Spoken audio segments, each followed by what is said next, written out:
ഇത് നമ്മുടെ ഓണസദ്യയാണ് ഇന്നത്തെ. തിരുവോണം നാളിലാണ് ഇതിപ്പോൾ നമ്മൾ അങ്ങനെ ഒരുക്കിയിരിക്കുന്നത്.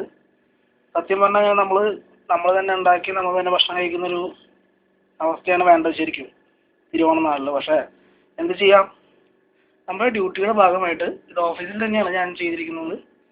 ഉടുപ്പി റെസ്റ്റോറൻറ്റിൽ പോയിട്ടാണ് നമ്മളിത് എന്താ പറയുക ഈ ഫുഡ് നമ്മൾ ബുക്ക് ചെയ്തത്. അപ്പോൾ പാഴ്സൽ നമ്മൾ വന്നു. അതാണ് ഇപ്പോൾ ഇങ്ങനെ പാത്രങ്ങൾ കാണുന്നത് അതുകൊണ്ടാണ്. എന്നാലും കുഴപ്പമില്ല, നമുക്ക് 15 തരം ഐറ്റംസ് ആണുള്ളത്. മൊത്തം പറയുകയാണെന്ന് വെച്ചാൽ 2 തരം പായസം ഉണ്ട്. ഓക്കെ, ഇത് തോന്നുന്നു ഇത് അരിപ്പായസമാണെന്ന് തോന്നുന്നു. ഓക്കെ, പിന്നെ ഇത് നോക്കുമ്പോൾ അടപ്രഥമനാണ്. നല്ല അടിപൊളിയായിട്ട് ഇരിക്കുന്ന അടിപ്രഥമൻ, നല്ല ഇങ്ങനെ വായിൽ നമുക്ക് വെള്ളം വരുന്നുണ്ട്. പിന്നെ നോക്കുന്നത് മോരും വെള്ളമാണ്. പിന്നെ രസം, പിന്നെ ഉള്ളത് എന്താ വെച്ചാൽ ചോറ്, നമ്മുടെ കുത്തരി ചോറാണ് തന്നിരിക്കുന്നവർ. അത് നമ്മൾ നടുവിൽ ഇങ്ങനെ സാമ്പാർ ഇങ്ങനെ കിടക്കാണ്. ഓക്കെ, പിന്നെ കിടക്കുന്നത് എന്താണ്, ഓലൻ അല്ലേ? അതെ, ഓലൻ തന്നെയാണ് അത്. പിന്നെ വെച്ചാൽ എന്ത് സാധനം, ഇതിൻ്റെ പേരാണ് നമ്മുടെ, അയ്യോ പേരൊക്കെ മറന്നു കേട്ടോ. അയ്യോ, ഇത് മത്തങ്ങയും പയറും. ഓക്കെ, എലിശ്ശേരി, മത്തങ്ങ പയർ എലിശ്ശേരി കറി. ഇത് മറ്റേ കാളൻ, പിന്നെ ചെറുപഴം, എന്താണ് ചക്കര വരട്ടി, തായ വറുത്തത്, പപ്പടം, മോര് അതായത് കാളനാലൻ, ഓക്കെ, അച്ചാറ്, മാങ്ങച്ചാറ്, നാരങ്ങച്ചാറ്, പിന്നെന്താണത് ഇഞ്ചംപുളി, കേബജ് ഉപ്പേരി, പരിപ്പ് കറി. പിന്നെ ഇതാണ് നമ്മുടെ പ്രധാനപ്പെട്ട സാധനം. അതിൻ്റെ പേര് ഞാൻ മറന്നു വരുന്നത് അവിയൽ. അതാണ് അവിയൽ. ഓക്കെ, പിന്നെ നമ്മുടെ വാഴല.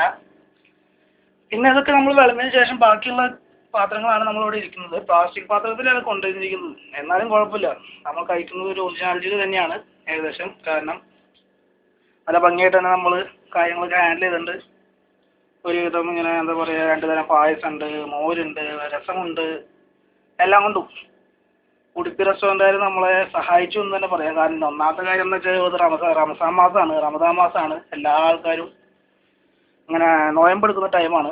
ഇവിടെ എന്ന് വെച്ചാൽ കുവൈറ്റ് ആയതുകൊണ്ട്, ഗൾഫ് കൺട്രി ആയതുകൊണ്ട്, മുസ്ലിം കൺട്രിയാണ്. അതുകൊണ്ട് ഫുഡിൻ്റെ കാര്യങ്ങളിൽ വളരെ പ്രശ്നങ്ങളുണ്ട്. സോ അത് മാത്രമല്ല എല്ലാ കാര്യങ്ങൾ കൊണ്ടും എങ്കിലും ഉച്ചയ്ക്ക് തന്നെ, ഇപ്പോൾ സമയം കൃത്യം പറയുകയാണെങ്കിൽ 2 മണി ആവാറായി. നമ്മുടെ കൂട്ടുകാരെ ഫ്രണ്ട് ഇതുവരെ വന്നിട്ടില്ല. അദ്ദേഹം രാജസ്ഥാൻകാരനാണ്.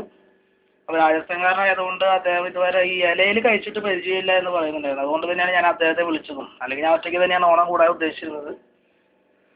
അപ്പോൾ അദ്ദേഹം വിളിച്ച് അദ്ദേഹം പറഞ്ഞു ഇങ്ങനെ വരാൻ നോക്കി, ഞാൻ തയ്യാറാണെന്ന് പറഞ്ഞപ്പോൾ ആളുകൾക്കും കാണണം, കഴിക്കണമെന്ന് ഒരു ആഗ്രഹമുണ്ട്. അപ്പോൾ ഇവിടെ നമുക്ക് കൊടുക്കാൻ പറ്റുന്ന വെച്ചാൽ ഏറ്റവും നല്ലൊരു ഫുഡ് എന്ന് പറയുന്നത് നമ്മുടെ കേരളീയമായ ഓണസദ്യ തന്നെയാണ്. അതുകൊണ്ട് തന്നെയാണ് ഞാനിപ്പോൾ ഈ ഓണസദ്യ തിരഞ്ഞെടുക്കാൻ കാരണം. സോ ഞാനതെല്ലാം ഒരുക്കി കഴിഞ്ഞു. അപ്പോൾ ഇന്നത്തെ ദിവസം നമ്മുടെ തിരുവോണം എൻ്റെ കാര്യം പറയുകയാണെങ്കിൽ ഏറ്റവും സന്തോഷപ്രദമായ രീതിയിൽ തന്നെ ഞാനൊന്ന് കഴിക്കാൻ ആഗ്രഹിക്കുകയാണ്. കാരണം പ്രത്യേകിച്ച് എന്ന് വെച്ചാൽ ഇപ്പോൾ എൻ്റെ പപ്പയും മമ്മിയും കൂടി ഇല്ല, ഫാമിലീസ് ആരും ഇല്ല, അങ്ങനെയൊക്കെ വിചാരിക്കുന്നു. അതുകൊണ്ടുള്ള സങ്കടം ദുഃഖമുണ്ടെങ്കിലും നമ്മുടെ എന്താ പറയുക, കുവൈറ്റിലെ ഗൾഫിൽ വന്നിട്ട് ഓണം ഒരു സന്തോഷപ്രദമായ ഓണം നമുക്ക് കൂടാൻ കഴിഞ്ഞു എന്നുള്ളൊരു പ്രതീക്ഷ നമ്മുടെ മനസ്സിലെപ്പോഴും ഉണ്ട്. ഇതൊക്കെയാണ് നമ്മുടെ ഓണത്തിൻ്റെ പ്രത്യേകതകൾ. അപ്പോൾ ഓണത്തിൻ്റെ അതേ ചൂടിലും അതേ ഇതിലും തന്നെ നമുക്ക് എല്ലാ കാര്യങ്ങളും ചെയ്യാൻ സാധിച്ചു എന്നുള്ള ഒരു പ്രത്യേക സന്തോഷവും സമാധാനവും എനിക്കുണ്ട്. Anyway we are starting our work. അല്ല, നമ്മൾ സ്റ്റാർട്ട് ചെയ്യാൻ പോകുന്ന വർക്കല്ല, ഏതായാലും ഫുഡ് അടിക്കാനുള്ള ഒരു പരിപാടി നമ്മൾ തയ്യാറെടുക്കുകയാണ്. ഇത് നമുക്ക് ഈ ഫുഡുകളിലേക്കുള്ള ഇതിൽ ഞാൻ നീങ്ങുകയാണ്. Okay then bye. അപ്പോൾ എല്ലാവർക്കും തിരുവോണ ആശംസകൾ. ബൈ.